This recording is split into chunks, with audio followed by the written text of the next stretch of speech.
Hi everyone, how are you all? মই অভিনন্দ দত্ত আৰু আপোনালোকৰ ওচৰলৈ মই আকৌ আহিছোঁ। আজি আমি এটা নতুন টপিক ডিছকাছ কৰিম আৰু সেই টপিকটো হ'ল residential status under income tax act. মই যোৱা ভিডিঅ'ত এটা ইনকাম টেক্সৰ বেচিক কনচেপ্ট আমি শিকিছিলোঁ আৰু সেইটো ভিডিঅ' যদি আপোনালোকে চোৱা নাই তেতিয়াহ'লে সেই ভিডিঅ'টো চাই লওক। তেতিয়া আপোনালোকে এটা ব্ৰিফ আইডিয়া এটা পাব যে ইনকাম টেক্স মানে কি। চ' আৰু আজি আমি পঢ়িম যে সেই ইনকাম টেক্স এক্ট 1961 মতে আমি এজ এ ইণ্ডিভিজুৱেল বা এজ এ কোম্পানী HUF-ক আমি কেনেকৈ ৰেচিডেঞ্চিয়েল ষ্টেটাছ দিব পাৰিম। এজ এ ইণ্ডিয়ান হিচাপে আমি কেনেকৈ ৰেচিডেণ্ট তেওঁ ক'ম। So' there are some basic condition or additional conditions are there. So' আমি আজি সেই টপিকটো আমি পঢ়িম। আৰু আপোনালোকে যদি মোৰ ভিডিঅ'টো এতিয়াও ছাবস্ক্ৰাইব কৰা নাই, please subscribe, like and share my channel. So, as per Section 6 of the Income Tax Act 1961, all SSCs are divided in the following categories for the purpose of determining the residential status. So, residential status kuntu section here says Section 6 of the Income Tax Act 1961. Very important 1 marks question. I hope pare je kuntu section here says Section 6. Karon apnaloke section apnaloke mon rakhibo lagibo. So, Section 6 of the Income Tax Act 1961 ki koise residential status or bikoy koa hoise. আৰু আমি কেনেকৈ কাক আমি residential status আমি calculate কৰিম। Individual HUF মানে Hindu undivided family, company and every other person. So' types of residential status. So' there are 2 types of residential status, এটা হ'ল ৰেচিডেণ্ট আৰু এটা হ'ল নন ৰেচিডেণ্ট। চ' আমি দুটা ভাগত আমি বিভক্ত কৰিব পাৰোঁ, এটা হ'ল ৰেচিডেণ্ট আৰু এটা নন ৰেচিডেণ্ট। ৰেচিডেণ্ট মানে ইণ্ডিয়াৰ পাৰ্মানেণ্ট ৰেচিডেণ্ট, মানে ইণ্ডিয়াৰ ৰেচিডেণ্ট বুলি ক'ব পাৰি। আৰু নন ৰেচিডেণ্ট মানে ইণ্ডিয়াৰ ৰেচিডেণ্ট হয়, তেওঁ ফৰেনাৰ হয়, তেওঁ বাহিৰৰ পৰা আহিছে, কেইদিনমানৰ কাৰণে আছে। চ' তেওঁক আমি ফুৰিবলৈ আহিছে, ত' তেওঁক আমি কেতিয়াও নন ৰেচিডেণ্ট বুলি ক'ব নোৱাৰোঁ। চ' আমি কাক ৰেচিডেণ্ট আৰু কাক নন ৰেচিডেণ্ট আমি ক'ব পাৰিম। So' there are various conditions are there. So' সেই কণ্ডিশ্যনখিনি আমি চাব লাগিব। আৰু আকৌ কি কৈছে যে resident individual and HUF R further চাব কেটেগৰাইজ ইনটু ফলোৱিং ষ্টেটাছ। চ' ইণ্ডিভিজুৱেল আৰু HUF-ৰ কাৰণে যিবিলাক ৰেচিডেণ্ট হয়, চ' আকৌ সেই ৰেচিডেণ্ট যদি হয় তেওঁ চাব ডিভাইডেড কৰিছে, ৰেচিডেণ্ট এণ্ড অৰ্ডিনাৰী ৰেচিডেণ্ট আৰু resident but not ordinary resident. So' কি হয় বস্তুটো, কেনেকৈ আমি চাব কেটেগৰাইজ কৰিম ৰেচিডেণ্টক। চ' আমি নেক্সট স্লাইডত আমি ডিছকাছ কৰিম। চ' ফাৰ্ষ্ট আমি চাম ইণ্ডিভিজুৱেল এণ্ড HUF, তাৰমানে Hindu undivided family. So' an individual is said to be a resident of India if he is basic conditions কি দিছে, physically present in India for a period of 182 days or more in the previous year. So, they are physically present hobo lagibo. Jodi ami SSB year tamane etu year jodi ami dhoru je 2021 ot ami jodi kakba ami eta as an individual jodi ami resident calculate korbo lage. So, ami first ki sam je hey manujon hey individual jon previous year tamane 2019 or 2020 te 182 days asile na India. আৰু second basic কণ্ডিশ্যনটো কি কৈছে যে physically present in India for a period of 60 days or more during the relevant previous year. তাৰমানে relevant previous ইয়াৰ মানে 2020-21 কাৰণে previous year কি হ'ব, ৰেলিভেণ্ট প্ৰিভিয়াছ ইয়াৰ 2019-20। চ' সেই 2019-20 তেওঁ 60 days আছে নাই, আৰু কি চাব লাগিব যে and 365 days or more in aggregate in 4 preceding previous year. So' 2019-20 আগলৈকে তাৰমানে পিছত 2019-20 আগৰ প্ৰিভিয়াছ ইয়াৰ কিমান হ'ব, 2015-16, 16-17, 17-18 আৰু 18-19। চ' তেওঁ কি হ'ব লাগিব 365 days তেওঁ ইণ্ডিয়াত থাকিব লাগিব। তাৰপিছত কি কৈছে তেওঁ প্ৰিভিয়াছ ইয়াৰত তেওঁ 182 days থাকিব লাগিব। যদি আমি 2021 যদি আমি কেলকুলেট কৰিম, তাৰমানে এইটো ইয়াৰত যদি প্ৰেজেণ্ট ইয়াৰৰ যদি আমি কেলকুলেট কৰিম তেতিয়াহ'লে আমি কি চাম যে সেই মানুহজন সেই ইণ্ডিভিজুৱেলজন তেওঁ প্ৰিভিয়াছ ইয়াৰ তাৰমানে 2019-20 তেওঁ 182 days আছেনে নাই, আৰু কি চাম তেওঁ 19-20 60 days আছেনে নাই, আৰু 19-20 আগৰ 4টা প্ৰিভিয়াছ ইয়াৰ তাৰমানে 15-16, 16-17, 17-18 আৰু 18-19 এই 4টা ইয়াৰত তেওঁ 365 days ইণ্ডিয়াত আছিলে নাই। চ' তেতিয়াহে কি হ'ব, এই দুটা বেচিক কণ্ডিশ্যন ফুলফিল হ'ব। নেক্সট কি আহিলে এডিশ্যনেল কণ্ডিশ্যন।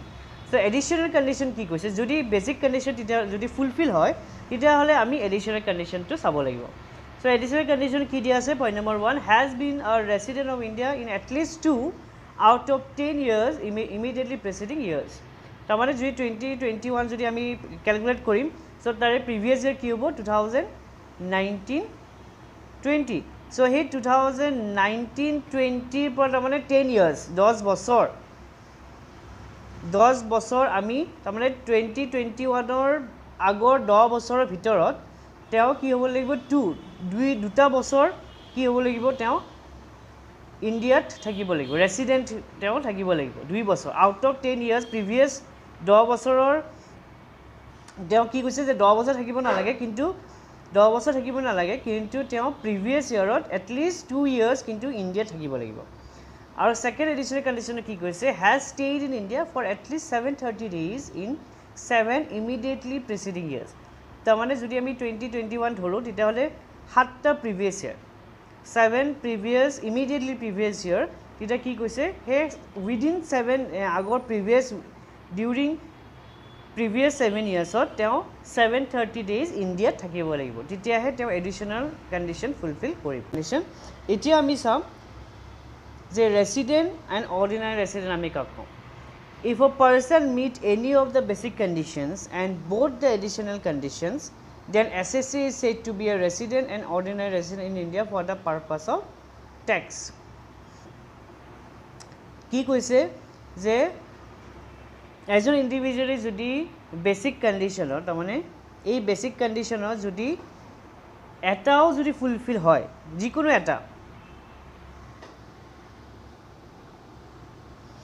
এই বেসিক কন্ডিশন আৰু এই দুটা বেসিক কন্ডিশন এটাও যদি ফুলফিল হয় এই বেসিক কন্ডিশনৰ এই দুটা বেসিক কন্ডিশনৰ পৰা সো তেতিয়া হলে তেও আমি কি বুলি কম ৰেসিডেন্ট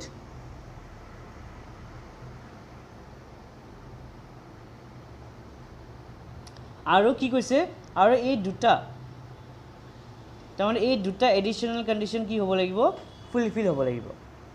যদি এজন ইন্ডিভিজুয়ালি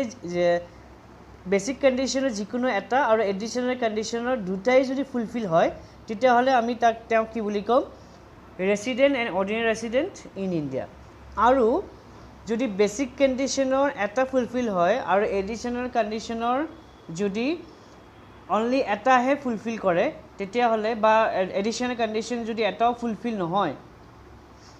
যদি এটাও ফুলফিল নকৰে এডিশনাল কন্ডিশনত তো সেই ইন্ডিভিজুয়ালক আমি কি বুলি কম resident but not ordinary resident but not ordinary resident বুলি কম কেতিয়া কম যদি বেসিক কন্ডিশনৰ যিকোনো এটা ফুলফিল হ'ব আৰু এডিশনাল কন্ডিশনৰ যদি এটা ফুলফিল নহয় ইয়াত দিয়া আছে চাও if a person meet any of the basic condition but does not meet additional condition so additional condition যদি দুটা পয়েন্ট দিয়া আছে দুটা additional conditioner পয়েন্ট দিয়া আছে সেই দুটা কন্ডিশনে যদি ফুলফিল নহয় তেতিয়া হলে তেতিয়া আমি কি বুলি কম ৰেসিডেন্ট বুলি কম but not ordinarily resident আৰু নন ৰেসিডেন্ট কেতিয়া কম if a person does not meet any of the basic condition যদি এজন ইন্ডিভিজুয়ালি যদি বেসিক কন্ডিশনৰ এটাও কন্ডিশন যদি ফুলফিল নকৰে তো তেতিয়া আমি তাক কি বুলি কম নন ৰেসিডেন্ট বুলি কম yes যদি বেসিক কন্ডিশনে যদি ফুলফিল নহয় তো তেতিয়া হলে ডেফিনেটলি আমি এডিশনাল কন্ডিশন চাব নালাগে ডেফিনেটলি কোনো প্ৰয়োজনে নাই বেছি এডিশনাল কন্ডিশন চাবৰ কাৰণে সো যদি বেসিক কন্ডিশনে যদি ফুলফিল নকৰে তেতিয়া হয় তাক নন ৰেসিডেন্ট বুলি কম আৰু ৰেসিডেন্ট বুলি কেতিয়া কম যেতিয়া both the basic condition and both the additional conditions যদি ফুলফিল হয় তেতিয়া আমি কি বুলি কম ৰেসিডেন্ট in India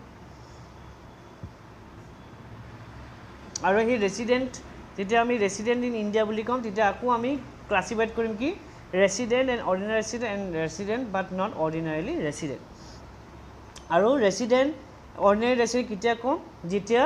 any of the one basic any of the two basic condition যদি এজন এসএসসি এটাও কন্ডিশন যদি ফুলফিল কৰে বেসিক কন্ডিশনৰ আৰু both the additional condition fulfilled by the individual তেতিয়া আমি কি বুলি কম ৰেসিডেন্ট এন্ড অৰ্ডিনাৰি ৰেসিডেন্ট কিন্তু যদি এজন SSC any one of the basic conditions fulfill কৰে কিন্তু additional condition এটাও যদি ফুলফিল নকৰে তেতিয়া আমি কি বুলি কম ৰেসিডেন্ট বাট নট অৰ্ডিনাৰিলি ৰেসিডেন্ট আৰু নন ৰেসিডেন্ট কেতিয়া কম যদি বেসিক কন্ডিশনৰ এটাও যদি ফুলফিল নকৰে তেতিয়া আমি কি ইমিডিয়েটলি তেও নন ৰেসিডেন্ট বুলি কম আশা কৰোঁ আপোনালোকে কনচেপ্টটো বুজি পাইছে মই এটা এক্সাম্পল দিছোঁ যে চাওক তেওঁ এজন মিষ্টাৰ এক্স আৰু আমি যদি কেলকুলেট কৰোঁ 2021 কাৰণে ৰেচিডেণ্ট কেলকুলেশ্যন কৰোঁ তেতিয়াহ'লে আমি ফাৰ্ষ্ট বেচিক কণ্ডিশ্যনটো কি হ'ব বেচিক কণ্ডিশ্যন আমি কি ক'ব লাগিব যে সেই মিষ্টাৰ এক্স প্ৰিভিয়াছ ইয়েৰ তাৰমানে 2019-20 কি কিমান দিন থাকিব লাগিব 182 ডেইজ 182 ডেইজ তেওঁ মিষ্টাৰ এক্স থাকিব লাগিব আৰু ছেকেণ্ড কণ্ডিশ্যন কি কৈছিলে যে প্ৰিভিয়াছ ইয়েৰত তাৰমানে 2019-20 60 ডেইজ আৰু নহ'লে বা 2019 আগৰ 4 years তাৰমানে 2015-16 16-17 আৰু 17-18 আৰু 18-19 so এই চাৰিটা বছৰ যদি তেওঁ কিমান দিন থাকিব লাগিব 365 days so এই 365 days তেওঁ থাকিব লাগিব so এই দুটা হল basic condition so first basic condition কি প্রিভিয়াস ইয়ার যদি আমি 2021 ধরু যত তারে প্রিভিয়াস ইয়ার কি হবো 1920 so এই 1920 কিমান দিন থাকিব লাগিব 182 days আৰু কি কৈছে যে 2019-20 60 days আৰু 4 preceding তাৰমানে 2019-20 আগৰ 4 বছৰ তাৰমানে 15-16 16-17 17-18 19-20 এই চাৰিটা বছৰ প্ৰিভিয়াস এই চাৰিটা বছৰ 365 days থাকিব লাগিব তেতিয়া হলে কি হ'ব এই কেটা বেসিক কন্ডিশন ফুলফিল হ'ব নেক্সট কি হ'ব এডিশনাল কন্ডিশন নেক্সট আমি চাম এডিশনাল কন্ডিশন এগেইন আমি 2021 যদি আমি ক্যালকুলেট কৰো যে এটো হল বেসিক কন্ডিশন আমি গম পালো এটা আমি চাম এডিশনাল কন্ডিশনত এগেইন যদি প্রিভিয়াস ইয়ার 10টা প্রিভিয়াস ইয়ার তাৰমানে 2020-21 ৰ আগৰ 10 years 10টা প্ৰিভিয়াস ইয়াৰ 10টা প্ৰিভিয়াস ইয়াৰ আমি চাম আৰু সেই 10টা প্ৰিভিয়াস ইয়াৰৰ যদি 2 years দুটা প্ৰিভিয়াস ইয়াৰত ফাৰ্স্ট আমি চাম যে 2020-21 ৰ আগৰ মানে প্ৰিভিয়াস ইয়াৰৰ 2020-21 ৰ প্ৰিভিয়াস তাৰমানে 10টা প্ৰিভিয়াস ইয়াৰৰ ভিতৰত যদি only 2 years তাৰমানে 2 বছৰ যদি তেওঁ প্ৰিভিয়াস ইয়াৰত যদি 2 years সেই ইন্ডিভিজুয়াল জন যদি থাকে তেতিয়া হলে তেওঁ এই এডিশনাল কন্ডিশনটো ফুলফিল হ'ব এই ডিউৰিং দিস 10 years যদি only 2 years যদি তেওঁ ইন্ডিয়া থাকে তেওঁ এডিশনাল কন্ডিশন ফুলফিল হ'ব আৰু সেকেন্ড এডিশনাল কন্ডিশন কি কৈছে যে 2020-21 ৰ প্ৰিভিয়াস 7 প্ৰিভিয়াস ইয়াৰৰ ভিতৰত যদি তেওঁ 730 days যদি এই মিস্টাৰ এক্স যদি ইন্ডিয়া থাকে তেতিয়া হলে সেকেন্ড এডিশনাল কন্ডিশনটো ফুলফিল হ'ব বুজি পাইছে নিশ্চয় এতিয়া আমি চাম কোম্পানী আৰু এভৰি আদাৰ পাৰ্সনৰ কাৰণে সো কোম্পানী কাৰণে কি কৈছে an Indian company is always treated as resident in India however in the case of foreign company it shall be treated as resident in India if the place of effective management of foreign company is in India if place of effective management of foreign companies outside India then it shall be treated as non-resident in India so কি কৈছে company কাৰণে যে an Indian company is always treated as non-resident যদি এজন Indian company হয় তেওঁক আমি resident বুলি কম কিন্তু যদি foreign company in case of a foreign company it shall be treated as resident in India if the place of effective management of foreign company is in India তাৰমানে place of effective management যোনটো POEM এটো যদি আমাৰ ইন্ডিয়াৰ পৰা কাম কৰে ইন্ডিয়াৰ যদি place হয় তো তেতিয়া হলে তেওঁক আমি ৰেচিডেন্ট বুলি কম হে ফৰেন কোম্পানীটো ৰেচিডেন্ট বুলি কম কিন্তু যদি হে ফরেন কোম্পানীটো যদি আউটসাইড ইন্ডিয়া হয় মানে প্লেস অফ বিজনেস যদি তেওঁ আউটসাইড ইন্ডিয়া হয় তেতিয়া হলে আমি তেওঁক সেই কোম্পানীক আমি নন ৰেচিডেন্ট বুলি কম বুজি পাইছানে বিজনেসটো যদি প্লেসটো ইন্ডিয়া তাৰ পৰা আপোনাৰ বিজনেস চলা আছে কিন্তু প্লেসটো কোড অফিসটো কোড ইন্ডিয়াত যদি আমি ৰেচিডেন্ট বুলি কম কিন্তু প্লেসটোৱে যদি আউটসাইড ইন্ডিয়া তেতিয়া হলে আমি তেওঁক কি বুলি কম নন ৰেচিডেন্ট কোম্পানী বুলি কম and next আমাৰ আহিল every other person so in case of every other person that is from BOI AOP, they will be treated as resident in India if control and management situated in India. বুজি পাইছেনে মানে farm হওক partnership farm হওক বা cooperative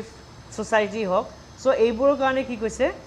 resident বুলি ক'ম যদি তেওঁলোকৰ কণ্ট্ৰল আৰু মেনেজমেণ্টটো ইণ্ডিয়াৰ পৰা হয় তেওঁ ইণ্ডিয়াত ছিটুৱেটেড হয় সেই ফাৰ্ম বা সেই কোঅপাৰেটিভ ছ'চাইটিটো বা পাৰ্টনাৰশ্বিপ ফাৰ্মটো আৰু যদি আউটছাইড হয় তেতিয়াহ'লে তেওঁ আমি সেই কোম্পানী সেই ফাৰ্মটো বা সেই কোঅপাৰেটিভ ছ'চাইটিক আমি কি বুলি ক'ম নন ৰেচিডেণ্ট বুলি ক'ম যদি ইণ্ডিয়াৰ পৰা অপাৰেট কৰে তেতিয়াহ'লে ৰেচিডেণ্ট আৰু যদি আউটছাইড হয় তেতিয়াহ'লে নন ৰেচিডেণ্ট বুলি ক'ম চ' তাৰ কাৰণে এইবোৰ কণ্ডিশ্যন ফুলফিল কৰিব নালাগে company or every other person the additional condition বা resident but not ordinary resident এইবোৰ ইয়াতে চাব নালাগে company or every other personৰ কাৰণে so তেওঁ যদি ইণ্ডিয়াৰ পৰা হয় so তেওঁ বেছিক কণ্ডিশ্যন বা সেনেকুৱা যদি 182 days বা সেনেকৈ যদি তেওঁলোকে কৰি আছে কাম কৰি আছে তেওঁ ইণ্ডিয়াত so তেতিয়াহ'লে তেওঁ আমি ৰেচিডেণ্ট কোম্পানী বুলি ক'ম ইণ্ডিয়ান কোম্পানী বুলি ক'ম বা ইণ্ডিয়ান পাৰ্টনাৰশ্বিপ ফাৰ্ম বুলি ক'ম যদি তেওঁ আউটছাইড কৰি আছে তেতিয়াহ'লে তেওঁক আমি কি নন ৰেচিডেণ্ট কোম্পানী বুলি কওঁ তাৰমানে ফৰেন কোম্পানী বুলি কাৰণে ৰেচিডেণ্ট অৰ্ডিনেৰী ৰেচিডেণ্ট বা ৰেচিডেণ্ট নট অৰ্ডিনেৰী ৰেচিডেণ্ট এইবোৰ চাব নালাগে চ' আশা কৰোঁ আপোনালোকে আজিৰ এই ছেশ্যনটো ভাল পাইছে very important concept resident residential status of income tax act so' আজিলৈ ইমানেই থেংক ইউ